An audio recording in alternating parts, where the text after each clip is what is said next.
Here are some Logic Pro shortcuts that every Logic Pro producer must know. We're not talking about the basics here. We're talking about what I think are super duper duper helpful. Hi, my name is Sides. Let's jump right into the DAW. Quick one, G to open and close global tracks. Option G to open up global tracks configuration. This is how you can add arrangement, tempo, beat mapping, or you can uncheck these off. I really just like to use the markers. Option T for track configuration. This is how you can add or take away track alternatives, add or take away track icons. You can add groove track, which is a super cool way to line up tracks to each other's grooves. You can add the protect, freeze, uncheck these, on and off button. It's just super helpful to create your settings, and all you have to do is press Option T. This is a really cool one. Let's say I go through and organize my project,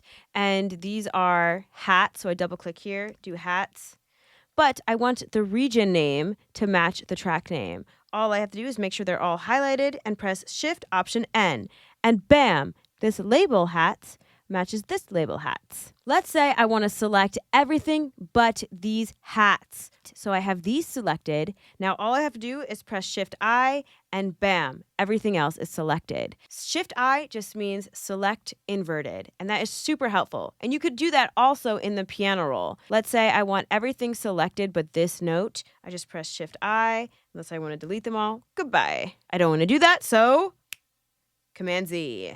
Undo. Talking about undo, sometimes you want to see the undo history log. So if you press Option Command Z, bam, this undo log pops up where you can even see the plugin information and the mixer information, and you can go back to as far as you've been creating and decide what you want to undo. Okay, this is a fun one. Let's say you want to be organized and you want to color code. All you have to do is click on anything, including marker, region, MIDI track, and press Option C. This window pops up, and I'm going to color code that to that color. Bam. Let's say I want to color code this. Bam. Let's say I want to color code this. Bam. Super helpful. So if I want to quickly cycle a region, all I have to do is select the region and then press U. Bam, it cycled that region. See how it didn't cycle it exactly? Sometimes it does that, and if you want to make sure it cycles exactly, all you have to do is press Command U, and it'll do it exactly in the region. And you can even do that in the piano roll. See, like let's say I have this selected, and then I press U, it will cycle that, but you see how it extended it a bit? So now if I press Command U, bam, it just cycles what I have selected. Okay, let's say I want to join. All I do is select these all and then press J, bam, joined. You can even join multiple regions by selecting all and pressing Command J. Then you could decide if you're using an audio, you could decide if you want it to mix down into stereo or mono. I'm going to stick with stereo. And check it out. It joined all of them. Let's say I want to join multiple tracks together, different tracks together. All I do is select both, press Command J, and bam, it joined both of those together. And you can even do it with audio. All I would do is select both, press Command J, decide if you want a stereo or mono. I'm going to keep it mono. And it put them both into one track. So that one's super cool. If you want to repeat tracks, all you have to do is press Command R and it'll repeat it for you. If you want to quickly open up project settings, you want to use Command comma. This is pretty much an Apple setting across the board. So even if you're in a different application and you want to get to the project settings, all you have to do is press Command comma. Now if we want to open up project settings, that's Option P. A handy one to know. Okay, this one is super cool. Let's say you want to figure out the exact tempo of these hats because you don't know them. All you have to do is press Option Command T. Logic will analyze it for you and tell you the exact tempo of that audio track. Here it is. Here's all the information. Let's say I want to select every single thing in marker 4. So all I have to do is cycle marker 4. And now I press Shift L and bam, it selected everything in marker 4. So now, if you want, you can hold down Option, drag, and it'll actually copy and paste it for you. Option drag is a good one. Let's say I want to add a double chorus quickly. I want to repeat everything in the chorus. All I have to do is cycle the chorus and press Control Command R. Bam, it repeated it for me. Let's say I want to add an 8-bar space right before the chorus. All I have to do is put the cycle on at the chorus and then Control-Command-Z. Bam! It added a space for me. If you want to delete a certain section of your song, all you have to do is cycle that section. So let's say I want to delete all of this here. And then all you have to press is Control-Command-X and bam, it deleted that for you. If you want to select everything from this region on, all you have to do is select the region and then press Shift-F and bam, it will select all of the following. So you can move it over or whatever you need to do with that.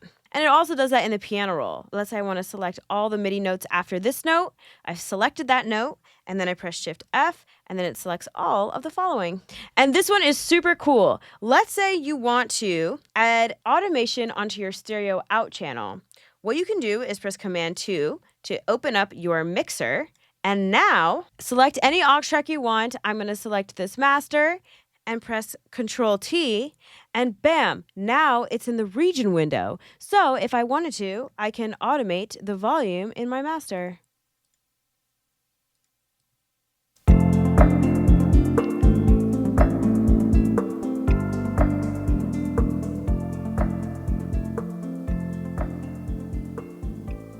Which is a really cool way to add fade outs on your song. Let's say I have an audio track that I want to quickly clean up by deleting all of these dead spaces here. Giving up. That space, I want to clean it up. So all I have to do is press Control-X. I could adjust the threshold to make sure that none of my words get cut off. Let's go that way. Press OK when you're happy with it. And bam, it deleted all the silences for me. And if you feel like it did too much, you can always drag it out. Logic doesn't delete information. It's still there. But that is super helpful when editing vocals. And the last one, let's say you want to double your kick. I'm using an audio for a kick, so this is what it sounds like. First thing I'm going to do is just join these all together. So I'm going to press J to join. Now if I press Control-D, this window will pop up, and I can decide if I want to replace it or double it. I'm going to actually double it. I can double it with an acoustic kick. You can hear them here.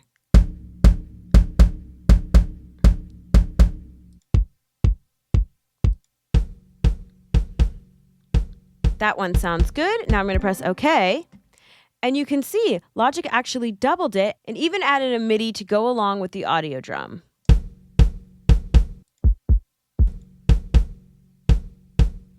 So it definitely fills out the sound. If you want 400 more quick Logic Pro tips, I made an ebook that comes with a video guide, and I'll put the link in the caption. I'm Sides. Thank you so much for watching. Please subscribe to my channel, and I'll see you next time.